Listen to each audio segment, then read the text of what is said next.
Words of Advent, Day 8. Was God. I'm a person who loves to discuss lofty and complex ideas, theology and philosophy, so it helps when I remember my dad's words. Having a dog will ground you. The stereotype is to be so heavenly minded and no earthly good, thus the dog reference and reminder. In Isaiah 9 and John 1, we have the loftiest of ideas, yet also a deeply grounded word for us. Jesus identifies with words from Isaiah about Messiah in many places. Two phrases are brought together here, of lofty import, yet earthly hope.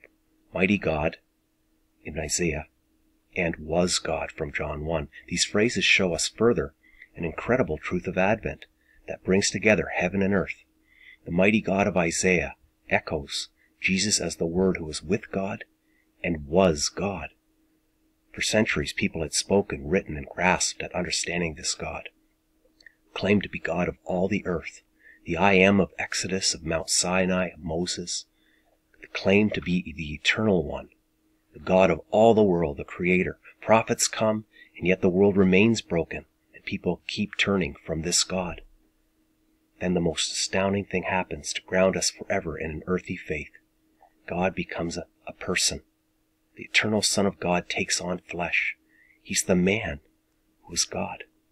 Mary, did you know that your baby boy is the great I Am? When someone says that your Advent faith is pie in the sky, we can graciously say, actually, God walked the earth and has experienced all it is to be human. As one of my professors was fond of saying, the dust of earth is touching heaven's throne.